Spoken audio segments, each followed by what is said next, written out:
What is up, ladies and gentlemen? How are you guys doing today? Welcome to another exciting episode of the morning segment. This is going to be great. My first video of 2019. Man. Feels like I haven't done this for a while. Oh wait, there's a reason I quit doing it with this. It's because it makes my eyes burn. It's very hot in there. What is up, guys? Like I said, welcome to another exciting episode of the morning segment, and Happy New Year. It's been a while. This is going to be my first video of 2019. I cannot wait to see what's going to happen in 2019. I hope you're excited as much as I am. Okay, so if you can tell, I am wearing my Spider-Man jacket, so obviously that means I am here to talk about the Shazam movie. No, I'm just kidding, ladies and gentlemen. I'm here to talk about the Spider-Man Far From Home teaser trailer that we got. And I've already seen some comments about it. I've seen some people who like it, some people who do not. I finally watched it, and of course, big drum roll, I liked it. I am a Spider-Man fan. I am going to go over some things, and I just hope that you all stay and we can enjoy that. Okay, so from this trailer, it honestly looks like this movie may be taking place either right before Avengers Infinity War, it could, or right after Avengers Endgame. We don't know, but some parts say that it looks like it's going to be taking place after Avengers Endgame because there's a shot in the trailer where it looks like the Avengers building has been destroyed and it's being rebuilt, and some people have said that this looks like it could be Oscorp coming in, taking the building, and eventually making it into the Oscorp Industries building. Who knows? There's nothing mentioned about Oscorp in Spider-Man Homecoming, at least not from my knowledge that I know of. But it looks like this movie will be taking place after Avengers Endgame, or it could be a prequel. There are hints that it could be a prequel. It could be like Ant-Man and the Wasp, where it takes place right before Avengers Infinity War. We'll find out when we see the movie. So, as we can see, Spider-Man is actually being more in the limelight with Aunt May, because for those who have not watched Spider-Man Homecoming, spoilers right now, Aunt May finds out Peter is Spider-Man at the end of the movie where he takes his mask off. It was actually a very humorous scene.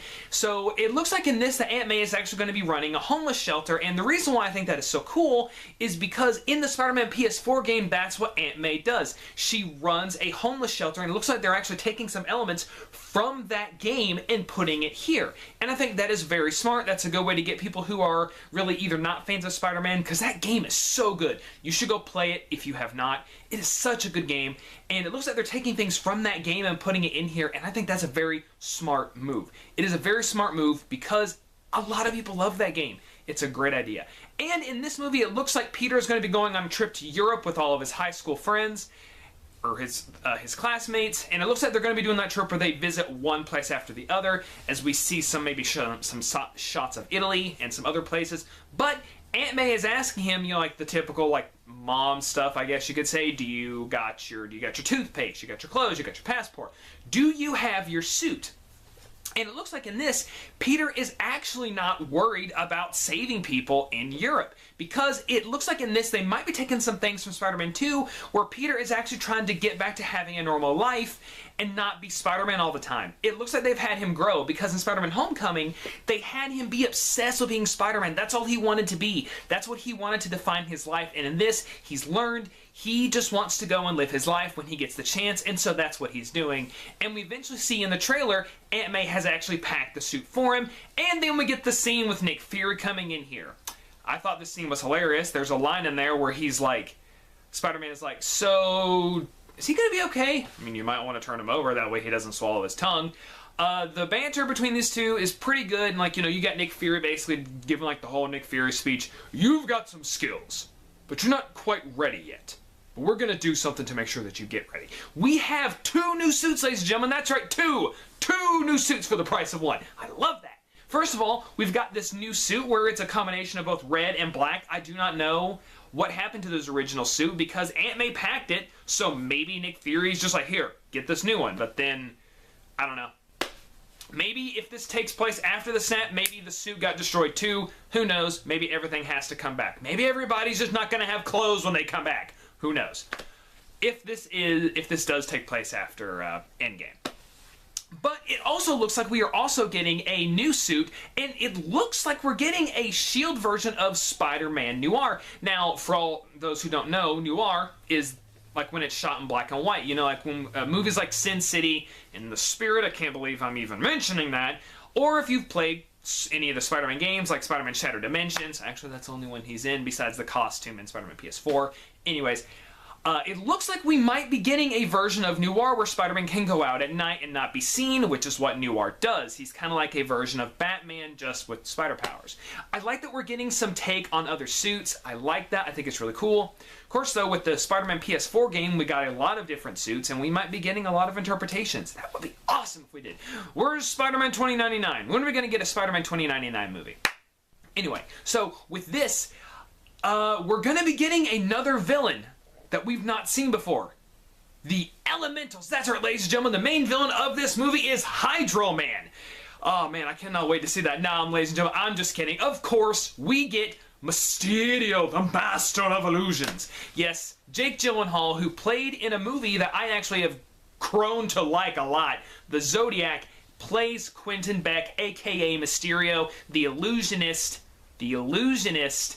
He plays Mysterio. And ladies and gentlemen, we got the fishbowl! We got Mysterio's fishbowl! And it looks great. It looks authentic. It looks awesome.